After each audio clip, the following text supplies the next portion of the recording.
কুলজা সিমসিম দেখুন একদম পারফেক্ট তৈরি হয়েছে। এই যে ভাপা ভেটকি মাছের ভাপা, এই হলো আমার আজকের রেসিপি। কিন্তু আসুন দেখে নিই এটাকে আমি কি করে বানালাম। প্রথমেই আমি ফ্রিজ থেকে বার করে নিচ্ছি ভেটকি মাছগুলো। বাঙালির পাতে এই ভেটকি মাছ কিন্তু অসম্ভব একটা ভালোবাসার খাবার।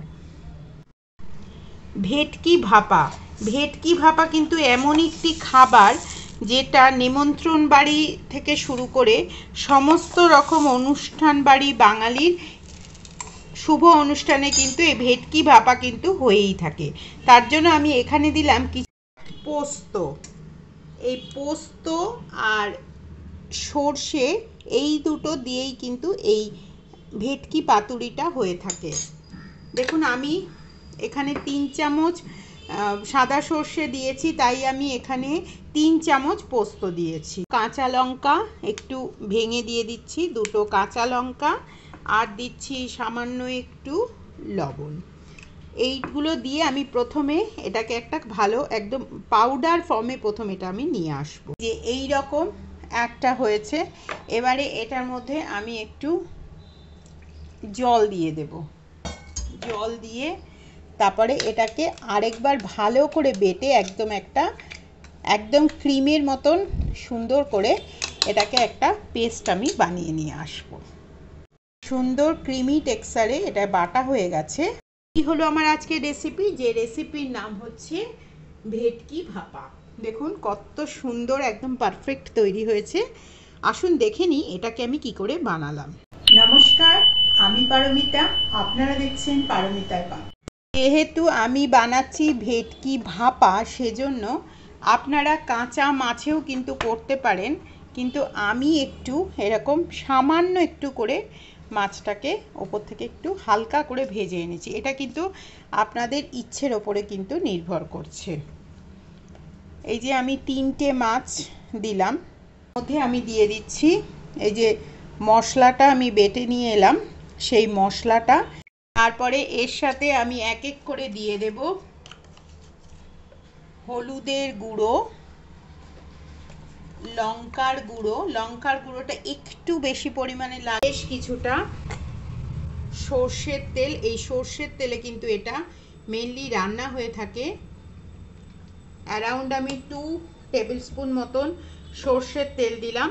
আর দিচ্ছি আমি দুটো এরকম কাঁচা লঙ্কা। মধ্যে দিচ্ছি কিছুটা এই যে মশলাটা বেটে আনলাম সেই মশলা বাটার জলটা। দেখুন এটা কিন্তু বাইরে থেকে আর কোনো রকম কিচ্ছু মেশাতে হবে না। এবারে এটাকে আমি ভালো করে একবার খুব সুন্দর করে কিন্তু এটাকে প্রথমে মাখিয়ে নেব। আপনারা চাইলে বাইরে মাখিয়েও দিতে পারেন, কিন্তু দেয়া আছে। তারপরেও আমি আরও একটু ওপর থেকে সামান্য লবণ দিয়ে দিচ্ছি, কারণ লবণটা অ্যাজ ফর টেস্ট, আপনারা সল্ট টু টেস্ট আপনারা খাবেন, কিন্তু তারপরেও আমি ওপর থেকে সামান্য একটু পরিমাণে লবণ দিয়ে দিলাম। দিয়ে মশলাটা দিয়ে একটু ভালো করে মাখিয়ে আর সামান্য একটু পরিমাণে জল দিয়ে এটাকে ঢাকা দিয়ে আমি এটাকে ভাপিয়ে নেব। এবারে এই যে কড়ার মধ্যে আমি প্রথমে কড়াটাকে একটু গরম করে নেব,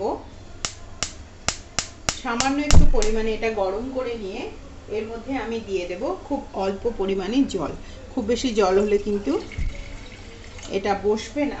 আর একটা আপনাদেরকে টিপস বলে দিচ্ছি, এই জলটার মধ্যে যখন আপনারা এটা দেবেন, মানে কৌটোটা বসাবেন, তখন কিন্তু অনেক সময় কি হয়, কৌটোটার মধ্যে না মানে ওপর দিকে কৌটোটা উঠে আসে, কিন্তু যদি একটু লবণ দিয়ে দেন এর ভেতরে, তাহলে কিন্তু কৌটোটা কোনোভাবেই উঠবে না।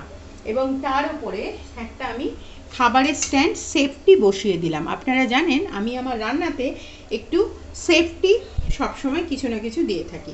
এরকম ছোট ছোট টিপস ও ট্রিক্স পেতে আপনারা আমার চ্যানেল পারমিতার পাকঘরকে অবশ্যই সাবস্ক্রাইব করে রাখুন, আর তার সাথে সাথে বেল আইকনটা বাজিয়ে রাখুন।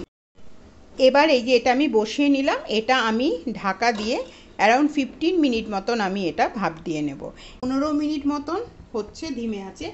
এবারে আমি গ্যাসের ফ্লেমটা একদম বন্ধ করে দিয়ে এটাকে স্ট্যান্ডিং টাইম দিয়ে রাখবো প্রায় আধ ঘন্টা। কুলজা সিমসিম দেখুন একদম পারফেক্ট তৈরি হয়েছে। এই যে ভাপা ভেটকি মাছের ভাপা, এই হলো আমার আজকের রেসিপি। এটাকে আমি ওপর থেকে পরিবেশন করার জন্য একটু দিচ্ছি সর্ষের তেল। এই সর্ষের তেলটা কিন্তু ওপর থেকে দিলে স্বাদটা আরও বেশি খেতে ভালো হবে। এবারে এটাকে আমি পরিবেশন করব একদম গরম ভাতের সাথে।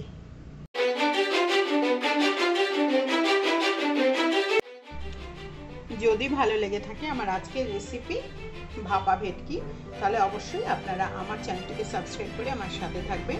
আজকে আসি, আগামীতে আমি আবার ফিরব একটি নতুন রেসিপির সাথে।